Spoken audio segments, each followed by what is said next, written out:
o mai le ni minskao so fu malolo inga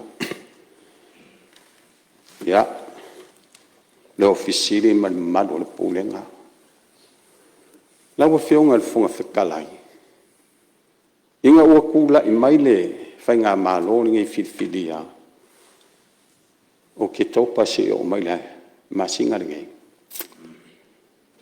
e faia singa fa ngolo ngi kangaka o le kele o fa se a wa o mai si o malo la o nganga le fo mai lo le mako ku malo fa mai le sakawa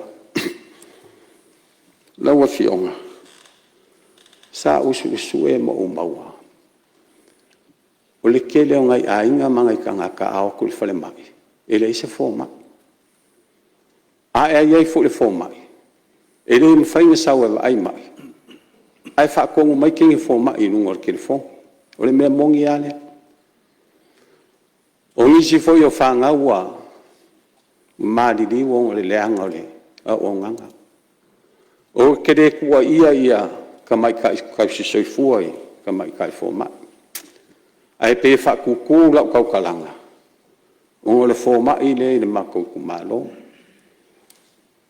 o le kala fo le mako ku malo o le ko manga o le fo mai le o kele fo ngai kanga ka makua wa fango le soi fua o le fa kamala kele o kai me o ko le se fo mai le vai aso len ke ngai ngalongo mai ia o keru le fale mai o lo ki ngai nga si o kwa o kela kul fale mai o le fa manga vale o seng o fesidi fa mole po yes fo mai ele fo se fo mai o fesidi le kamai kai fo mai koko fa se fa mole o fe o yer ka ko fo mai ai fe mai le kala kamai kai o la lu ye pie fa ilanga o nga lu ale kai mer ku ko kasi o le vanga mo ku ko kasi a le se fo mai nga lu ku ni fo ili sia di if ka o ko ke nga lu fale mai ba ai la ele fo se fo mai la o fio ngal mingska ma do le makanga luenga la o fio ngale pale mia o le manga o ngal mako ku malo le ko manga o le fo mai le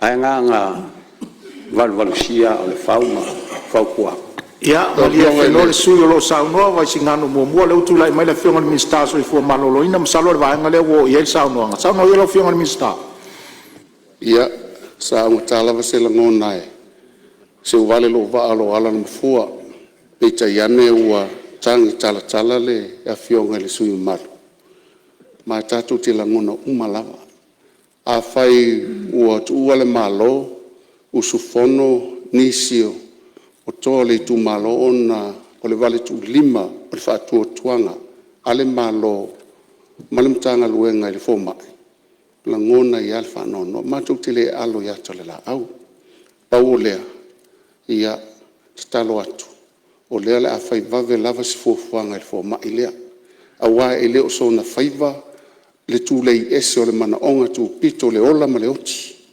ai tauna ia fa vave ona faia se fofuanga paua o le la ngona le fa no nei le o mai tia usili poti a fai o tele ni to tunga sa tau lava na tu mai se li poti mai le afio anga po le tu malo I tu tonu o le tatum tanga luenga lo ia le director general fa tasi ma se tasi lava o lana mta foi tusi lea o tatu fal mai fai tu malo ai le tu la o la ngona le otia awai le ai lava se tasi e mo a me fano soifua o matua I tu tonu se fal mai le ai talo atu fa mai se tu foi na ia inga pe a fa pe o le tu langa fa pe ono le fa mala o le mtanga luenga ai wo a velea totunga ma wala le atoe matai tuhina ia fo ma mala tu tiuti faiva tausi I lea mtanga luenga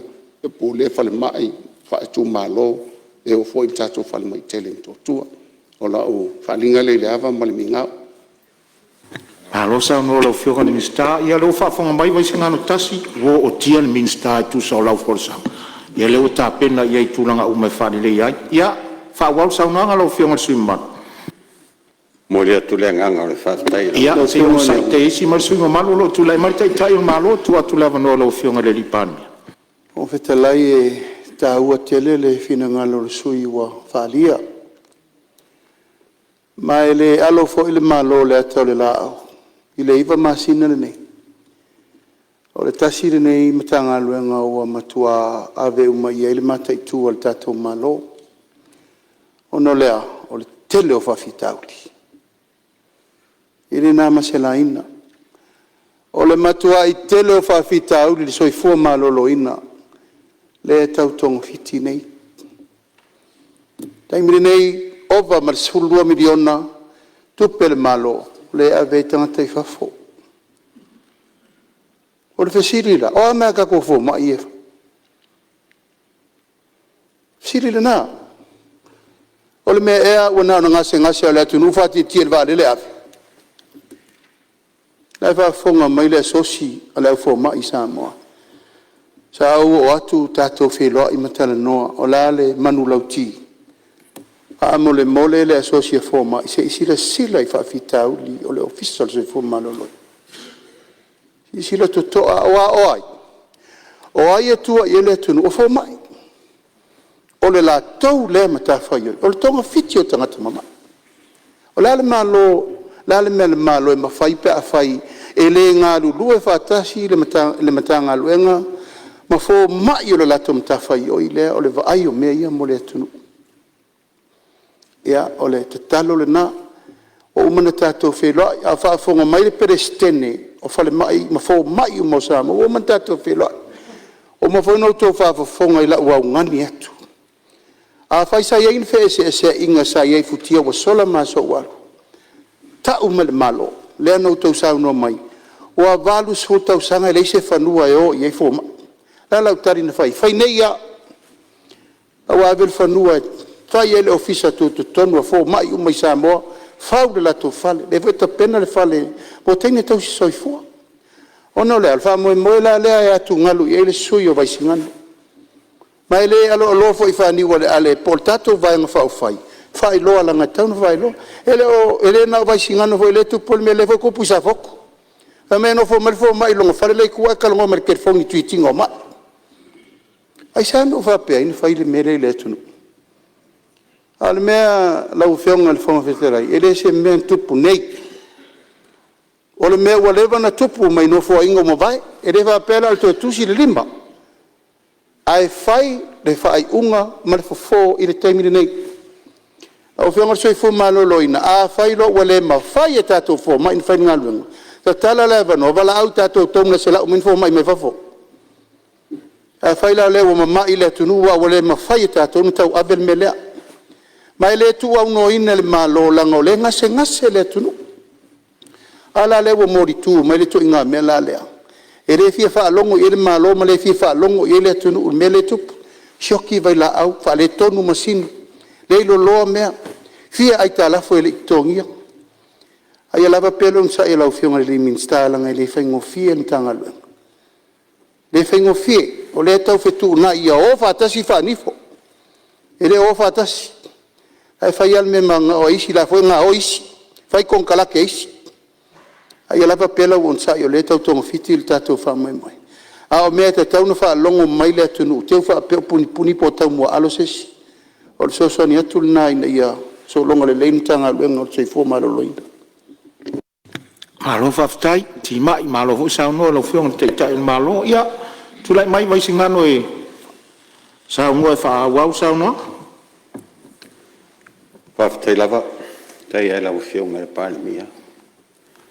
Tari tonu fo i o lo whalongolongo mai si o tu malo. Ia, lo i tu malo, ia, na o tō whalongolongo mai. Lea wa tati e le malo, ma le minista o le, so fua malo loina. Se i tiritilo iai ma whaile la tu whai unga. Lau whionga le whonga whitalai, ia, e se asuma me tupu ai. O la Solomono le tai au e atai ma le fia tangi ai. Nā no o tarasanga atu i la ua whionga se i momolia wha mai senga ia e me se fo ia whaamawhanawhananga. I whanau o si o to e ina e me se fo ila inga whakawau. Ia o le talo ia o tau loto tele. Lofa fo ile tua tafi mala le whainga malanga le taba. Ia maua solo no fo na maule malo le tua. Na wa fionga le fonga fitalai a tonu le tala whengai ai talo atu mole nganga maulalo. Na nei se kone a tato te tutula ia. Se i malanga whaaloalo. Ia, e whaaloalo ile. Tu o le malo si o tua a. Pe a tala whengai a le ai. Ia, e la whainga. Wa le po e la wadi ia e kalisi awa ki wawe mariusi si o la. Ia, malie maia le sui o waisingano. Malie maia le sui o waisingano. E le isi se nganga vale tu sai o vala au pa ia le tua i lo tua a o tatu tau whailangona uma. Ai taluai o tātou tūlafono tū mau oanga ia whaapale mene. Ia whaonga ina ia ila tau wafu le tau tua ma vaenga sa tau tua le malo. Ai lea isi nganga e nganga vale le fonga fitalai pau o lea. Ia o atu whaamawhana whananga i lau a fionga le suisfono ma madu. Tu sai o tua le malo. Ia ele tamao le ainga tulou. Ia au le langia fo i o lea fioanga. Ai malie maia lo finangalo. Sa lo le fusi fatasi le fau malo suis fono le palmene e vatu fa ma fananga e la fionga ia ai ia pa ia tu le nganga o le tu e la fionga sui mamalu ia e tu sa i fo i le vala au pa ia le tua ia e tu la mai fa wa la sa no ngama le nganga fa lo fa tai la fionga le fonga fitalai ia e di koi ke le fu skala ai mo le whafonga le maro le pāre mene. Whai mai sia koi inga wa le wankau kua le ngu uma le kumalo. O le koi inga ile ia lua se aonga.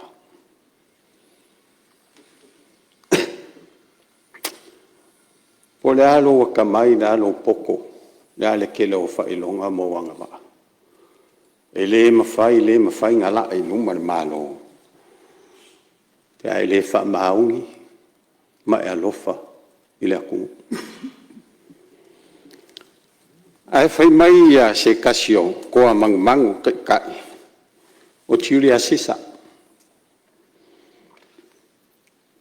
It is easy to find men who will volunteer to die than to find those who are willing to endure pain with patience. Manguia le fionga le fonga whakalai, manguia le palemenge Samoa, manguia le kapo inga si o kumalo, ia mese le kapo inga malua Samoa lo whafonga mai, so fua. Malo whaftai.